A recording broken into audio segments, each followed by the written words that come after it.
मंत्रिमंडळाचा सदस्य नाही, जनतेतून निवडून आलेला खासदारही नाही, तरी एक व्यक्ती संसदेच्या दोन्ही सभागृहात बसू शकते, चर्चेत भाग घेऊ शकते. इतकंच काय तर संसदीय समितीसमोर आपली मतही मांडू शकते. हे कसं शक्य आहे? हा प्रश्न आपल्याला थेट भारतीय राज्यव्यवस्थेच्या दोन अत्यंत महत्त्वाच्या आणि तितक्याच रंजक पदांपर्यंत घेऊन जातो.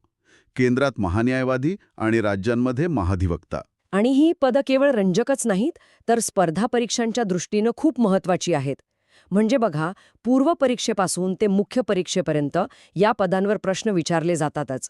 आणि गंमत म्हणजे या पदांची रचना, अधिकार आणि मर्यादा इतक्या समांतर आहेत की अनेकदा उमेदवार त्यांच्यातल्या त्या छोट्या फरकांमध्येच गोंधळून जातात. बरोबर.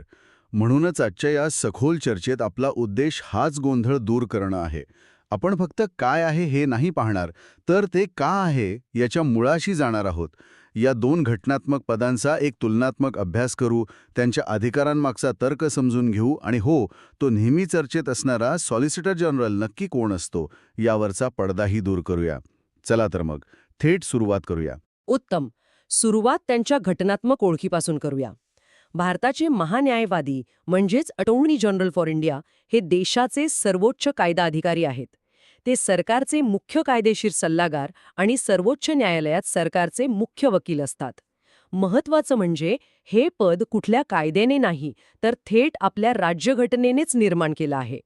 राज्यघटनेच्या भाग 5 मधल्या कलम 76 मध्ये याची स्पष्ट तरतूद आहे. अच्छा, म्हणजे हे घटनात्मक पद आहे, एक कॉन्स्टिट्यूशनल पोस्ट. आणि मला वाटतं घटनाकारांनी केंद्रासाठी जी रचना केली तिचंच एक प्रतिबिंब राज्यांसाठी पण तयार केलं आहे. महाधिवक्ता म्हणजे advocate general for the state हे राज्याचे सर्वोच्च कायदा अधिकारी असतात. अगदी बरोबर. त्यांची तरतूद आहे राज्यघटनेच्या भाग 6 मध्ये, कलम 165 मध्ये. ही समांतर रचना लक्षात ठेवणं खूप महत्वाचं आहे. केंद्रात महान्यायवादी, राज्यात महाधिवक्ता. केंद्रात सरकारचं प्रतिनिधित्व, राज्यात राज्य सरकारचं. ही रचना त्यांच्या नियुक्तीमध्येही अगदी स्पष्ट दिसते. हो, महान्यायवादींची नियुक्ती भारताचे राष्ट्रपती करतात, त्यामुळे साहजिकच महाधिवक्त्यांची नियुक्ती त्या त्या राज्याचे राज्यपाल करत असणार. केंद्राचा घटनात्मक प्रमुख केंद्रातल्या अधिकाऱ्याची नियुक्ती करतो आणि राज्याचा घटनात्मक प्रमुख राज्यातल्या अधिकाऱ्याची. हे सोपं आहे. हे सोपं वाटली हो, तरी परीक्षेत याच मुद्द्यावर गोंधळ होतो. अनेकदा विधानांमध्ये महान्यायवादींची नियुक्ती पंतप्रधान करतात किंवा महाधिवक्त्यांची नियुक्ती मुख्यमंत्री करतात असं दिलं जातं, जे पूर्णपणे चुकीचं आहे. नियुक्ती ही राष्ट्रपती आणि राज्यपालांच्या नावानेच होते, अर्थात मंत्रिमंडळाच्या सल्ल्याने. ठीक आहे, हा मुद्दा स्पष्ट झाला. पण एवढ्या मोठ्या पदावर कोणालाही नियुक्त करता येतं का? की यासाठी काही विशेष पात्रता लागते? महान्यायवादींसाठी काय निकष आहेत? अर्थातच, देशाचं सर्वोच्च कायदेशीर पद आहे, त्यामुळे पात्रताही सर्वोच्चच असणार. सोप्या भाषेत सांगायचं तर महान्यायवादी होण्यासाठी तीच पात्रता लागते जी सर्वोच्च न्यायालयाच्या न्यायाधीशपदी नियुक्त होण्यासाठी आवश्यक असते. 1 मिनिट. म्हणजे काय? 3 निकष नेमके कोणते आहेत? याचे 3 प्रमुख निकष आहेत, ज्यापैकी एक पूर्ण करावा लागतो. पहिलं, ती व्यक्ती भारताची नागरिक असावी.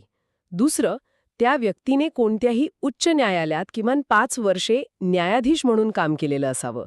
किंवा तिसरं, कोणत्याही उच्च न्यायालयात किमान 10 वर्ष वकील म्हणून काम केलेलं असावं. ओके, 5 वर्ष न्यायाधीश किंवा 10 वर्ष वकील. पण यात एक चौथी अत्यंत विशेष अट पण आहे ना, निष्णात कायदे पंडित असण्याची. तुम्ही अगदी बरोबर मुद्दा पकडला. ही चौथी अट खूपच रंजक आहे.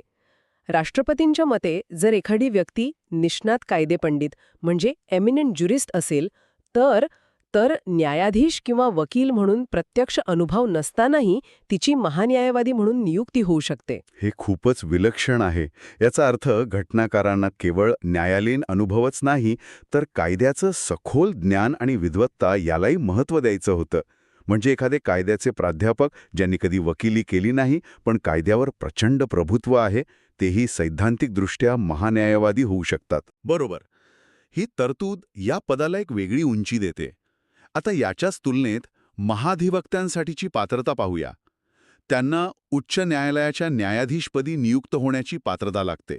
म्हणजे ती व्यक्ती भारताची नागरिक असावी आणि तिने किमान 10 वर्ष न्यायिक पद धारण केलेलं असावं. किंवा कोणत्याही उच्च न्यायालयात सलग 10 वर्ष वकिली केलेली असावी. म्हणजे इथे एक मोठा फरक आहे. महाधिवक्त्यांसाठी निष्णात कायदेपंडित हा निकष लागू होत नाही. त्यांच्यासाठी प्रत्यक्ष न्यायालयीन किंवा न्यायिक कामाचा अनुभव अनिवार्य आहे. घटनाकारांनी हा फरक का ठेवला असेल असं वाटतं. यावर वेगवेगळी मतं असू शकतात, पण एक तर्क असा दिला जातो की केंद्राच्या पातळीवर कायद्याचे प्रश्न अधिक गुंतागुंतीचे आणि आंतरराष्ट्रीय कायद्यांशी संबंधित असू शकतात, जिथे केवळ अनुभवापेक्षा सैद्धांतिक ज्ञानाची गरज भासू शकते. राज्यांच्या पातळीवर प्रकरणं अधिक थेट आणि प्रशासकीय स्वरूपाची असल्याने तिथे प्रत्यक्ष न्यायालयीन अनुभवाला महत्त्व दिलं गेलं असावं. समजलं. आता या पदांच्या एका सर्वात गोंधळात टाकणाऱ्या भागाकडे वळूया, त्यांचा कार्यकाळ. एकदा नियुक्ती झाली की ते किती वर्ष पदावर राहतात? आणि हाच कळीचा मुद्दा आहे. या दोन्ही पदांचा कार्यकाळ घटनेत कुठेही निश्चित केलेला नाही. न्यायाधीशांप्रमाणे वयाची अट नाही की 5 किंवा 6 वर्षांचा निश्चित कालावधी नाही. इतकंच नाही तर त्यांना पदावरून दूर करण्याची महाभियोगासारखी कोणतीही प्रक्रिया घटनेत दिलेली नाही. बापरे, मग त्यांचं पद किती सुरक्षित आहे? ते पदावर राहतात तरी कसे? इथेच प्लेजर डॉक्ट्रिन म्हणजे मर्जीचे तत्व समोर येतं. महान्यायवादी हे राष्ट्रपतींच्या मर्जीपर्यंत म्हणजेच प्लेजर ऑफ द प्रेसिडेंट पदावर राहतात आणि राज्यांमध्ये महाधिवक्ता हे राज्यपालांच्या मर्जीपर्यंत म्हणजे प्लेजर ऑफ द गव्हर्नर पदावर राहतात. पण राष्ट्रपतींची मर्जी याचा व्यावहारिक अर्थ तर मंत्रिमंडळाची मर्जी असाच होतो ना, कारण राष्ट्रपती हे मंत्रिमंडळाच्या सल्ल्यानेच काम करतात. अगदी बरोबर. ही मर्जी पदाला राजकीयदृष्ट्या असुरक्षित बनवते, पण तिचा एक महत्त्वाचा उद्देश आहे. महान्यायवादी हे सरकारचे वकील असतात, सरकारचे कायदेशीर सल्लागार असतात. जेव्हा सरकार बदलतं तेव्हा नवीन सरकारला आपल्या विश्वासातील कायदेशीर सल्लागार निवडण्याचा अधिकार असावा, हा त्यामागचा विचार आहे. ते काही स्वतंत्र न्यायव्यवस्थेसारखे न्यायाधीश नाहीत. म्हणजे सरकार बदललं की त्यांची नोकरी गेलीच म्हणून समजा. म्हणूनच एक परंपरा पडली आहे की जेव्हा मंत्रिमंडळ राजीनामा देतं किंवा सरकार पडतं तेव्हा महान्यायवादी सुद्धा आपला राजीनामा देतात. देशाचे पहिले महान्यायवादी MC सेटलवाड यांचा कार्यकाळ जवळपास 13 वर्षांचा होता, कारण त्या काळात सरकार स्थिर होतं. तुम्ही अगदी योग्य उदाहरण दिलं. हीच परंपरा राज्यांमध्येही तंतोतंत पाळली जाते. महाधिवक्ता सुद्धा सरकार बदलल्यावर राजीनामा देतात. त्यांचा पगार आणि भत्ते सुद्धा घटनेत निश्चित केलेले नाहीयेत. महान्यायवादींचे वेतन राष्ट्रपती ठरवतात आणि महाधिवक्त्यांचे वेतन राज्यपाल ठरवतात. थोडक्यात नियुक्ती, कार्यकाळ आणि वेतन या तिन्ही गोष्टी कार्यकारी मंडळाच्या नियंत्रणात आहेत. आता येऊयात त्या सर्वात वैशिष्ट्यपूर्ण भागाकडे ज्याने आपण चर्चेची सुरुवात केली होती, त्यांचे अधिकार, खास करून विधिमंडळातले अधिकार. हो, पण त्याआधी त्यांचे न्यायालयीन अधिकार पाहू. देशाचे सर्वोच्च कायदा अधिकारी म्हणून महान्यायवादींना भारताच्या हद्दीतील कोणत्याही न्यायालयात, म्हणजे सर्वोच्च न्यायालयापासून ते देशाच्या कोणत्याही कोपऱ्यातल्या जिल्हा न्यायालयापर्यंत भारत सरकारच्या वतीने सुनावणीसाठी हजर राहण्याचा अधिकार आहे. महाधिवक्त्यांना हाच अधिकार त्यांच्या राज्याच्या हद्दीतल्या न्यायालयांपुरता मर्यादित असतो. आणि आता ते संसदेतले अधिकार, हे खरंच खूपच वेगळं आहे. हो, हेच या पदांचं खरं वेगळेपण आहे. राज्यघटनेच्या कलम 88 नुसार महान्यायवादींना लोकसभा, राज्यसभा दोन्ही सभागृहांची संयुक्त बैठक आणि ते सदस्य असलेल्या कोणत्याही संसदीय समितीमध्ये उपस्थित राहण्याचा आणि बोलण्याचा अधिकार आहे. ते सरकारची कायदेशीर बाजू मांडू शकतात, एखाद्या विधेयकातल्या कायदेशीर त्रुटींवर बोट ठेवू शकतात किंवा सरकारचा बचाव करू शकतात. विचार करा, ते त्या चर्चेचा पूर्णपणे भाग असतात, पण जेव्हा एखाद्या मुद्द्यावर मतदानाचा क्षण येतो तेव्हा त्यांना तटस्थ राहावं लागतं. त्यांना मतदानाचा अधिकार मात्र नाही. बरोबर. आणि यावर परीक्षेत हमखास प्रश्न विचारला जातो. याचं साधं सरळ कारण म्हणजे ते जनतेतून निवडून आलेले प्रतिनिधी नसतात. लोकशाहीत मतदानाचा अधिकार फक्त लोकांच्या प्रतिनिधींनाच असतो. हा समांतर अधिकार महाधिवक्त्यांनाही मिळतो का? हो, कलम 177 नुसार महाधिवक्त्यांना राज्याच्या विधानसभा आणि विधान परिषदेत जिथे असेल तिथे उपस्थित राहून बोलण्याचा अधिकार आहे, पण त्यांनाही मतदानाचा अधिकार नाही. त्यांना अजून एक विशेष संरक्षण मिळतं, ते म्हणजे खासदारांप्रमाणे विशेषाधिकार. हे विशेषाधिकार म्हणजे नेमकं काय? ही एक प्रकारची कायदेशीर ढाल आहे. कलम 105 नुसार महान्यायवादींना खासदारांप्रमाणेच संरक्षण मिळतं. समजा संसदेत एखाद्या संवेदनशील कायद्यावर चर्चा सुरू आहे. महन्यायवादींना सरकारची बाजू स्पष्टपणे आणि निर्भीडपणे मांडावी लागते. त्यावेळी त्यांनी सभागृहात केलेल्या वक्तव्याबद्दल त्यांच्यावर कोणताही दिवाणी किंवा फौजदारी खटला टाकता येत नाही. हेच ते संरक्षण जे त्यांना त्यांचं काम प्रभावीपणे करू देतं. अच्छा, म्हणजे सभागृहात बोलण्याचं पूर्ण स्वातंत्र्य. आणि महाधिवक्त्यांनाही आमदारांप्रमाणे कलम 194 नुसार हेच संरक्षण राज्याच्या विधिमंडळात मिळतं. इतके अधिकार आहेत तर मग काही मर्यादासुद्धा असणारच. निश्चितच.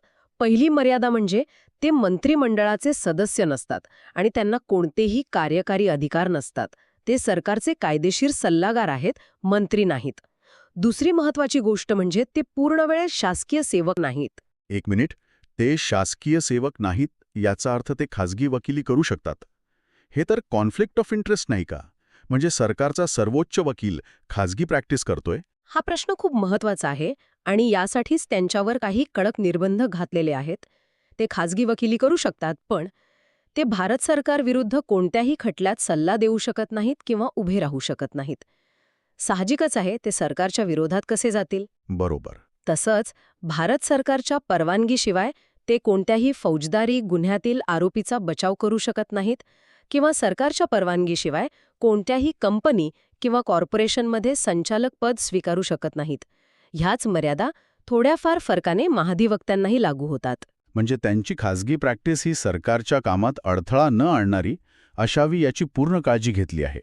आता चर्चेत अनेकदा महान्यायवादींच्या बरोबरीने सॉलिसिटर जनरल या पदाचा उल्लेख येतो.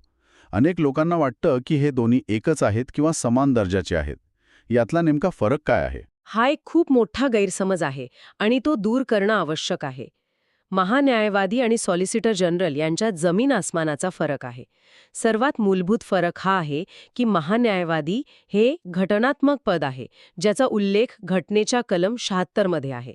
याउलट सॉलिसिटर जनरल या पदाचा राज्यघटनेत कुठेही उल्लेख नाही. अच्छा, म्हणजे हे पद घटनात्मक नाही. मग ते कुठून आलं? हे एक वैधानिक पद आहे, एक स्टॅट्युटरी पोस्ट, ज्याची निर्मिती कायद्याद्वारे झाली आहे. त्यांना देशातील दुसऱ्या क्रमांकाचे कायदा अधिकारी मानलं जातं. त्यांची मुख्य भूमिका महान्यायवादींना त्यांच्या कामात मदत करणे ही असते. कामाचा प्रचंड बोजा पाहता एकट्या महान्यायवादींना सर्व प्रकरणं हाताळणं शक्य नसतं. म्हणजे ही एक टीम म्हणून काम करते. महान्यायवादी हे टीमचे कॅप्टन आहेत. अगदी तसंच. या टीममध्ये एक सॉलिसिटर जनरल आणि त्यांना मदत करण्यासाठी काही अतिरिक्त सॉलिसिटर जनरल्स म्हणजे ॲडिशनल सॉलिसिटर जनरल्स सुद्धा असतात. दुसरा मोठा फरक त्यांच्या नियुक्तीत आहे. महान्यायवादींची नियुक्ती कोण करतं? राष्ट्रपती. बरोबर. पण सॉलिसिटर जनरल आणि अतिरिक्त सॉलिसिटर जनरल यांची नियुक्ती राष्ट्रपती करत नाहीत. त्यांची नियुक्ती केंद्रीय मंत्रिमंडळाची नियुक्ती समिती म्हणजे appointments committee of the cabinet ACC करते, ज्याचे अध्यक्ष पंतप्रधान असतात. त्यामुळे हे पद पूर्णपणे सरकारच्या अखत्यारीत येतं. महान्यायवादी हे घटनात्मक पद असल्याने त्यांना एक वेगळा दर्जा आणि महत्त्व आहे. उत्तम. हा फरक आता कायमचा लक्षात राहील. आपण या चर्चेत अनेक महत्त्वाच्या कलमांचा उल्लेख केला. ती लक्षात ठेवणं परीक्षेसाठी महत्त्वाचं आहे. आपण त्यांची एक जलद उजळणी करूया का? नक्कीच. आपण 2 समांतर संच तयार करू. पहिला केंद्रासाठी महान्यायवादींचा. कलम 76 हे पदाची तरतूद करतं. कलम 88 त्यांना संसदेत बोलण्याचा अधिकार देतं, पण मतदानाचा नाही. आणि कलम 105 त्यांना खासदारांप्रमाणे विशेषाधिकार देतं. 76, 88 आणि 105 हा झाला केंद्राचा संच. आता राज्यासाठीचा महाधिवक्त्यांचा संच. कलम 165 हे पदाची तरतूद करतं, जे 76च्या समानांतर आहे. कलम 177 त्यांना राज्य विधिमंडळात बोलण्याचा अधिकार देतं, जे 88च्या समानांतर आहे. आणि कलम 194 त्यांना आमदारांप्रमाणे विशेषाधिकार देतं, जे 105च्या समानांतर आहे. 165, 177 आणि 194 हे 2 संच असे लक्षात ठेवल्यास गोंधळ होणार नाही. तर आज आपण महान्यायवादी आणि महाधिवक्ता या 2 महत्त्वाच्या घटनात्मक पदांची सविस्तर आणि तुलनात्मक चर्चा केली. त्यांची नियुक्ती, पात्रता, कार्यकाळ, त्यांचे विलक्षण अधिकार आणि त्यांच्यावरील मर्यादा या सगळ्या गोष्टी आपण समजून घेतल्या. आणि सोबतच सॉलिसिटर जनरल हे पद घटनात्मक का नाही हेही स्पष्ट केलं. अगदी बरोबर. जाता जाता एक शेवटची उजळणी करूया का? रॅपिड फायर सारखी. चला, मी तयार आहे. महान्यायवादी घटनात्मक की वैधानिक? घटनात्मक. कलम 76. महाधिवक्ता घटनात्मक की वैधानिक? घटनात्मक. कलम 165. दोघांना आपापल्या कायदेमंडळात बोलण्याचा अधिकार आहे. हो. मतदानाचा अधिकार आहे. अजिबात नाही. Solicitor general? वैधानिक पद, घटनेत उल्लेख नाही. महान न्यायवादींना मदत करणे हे मुख्य काम. उत्तम.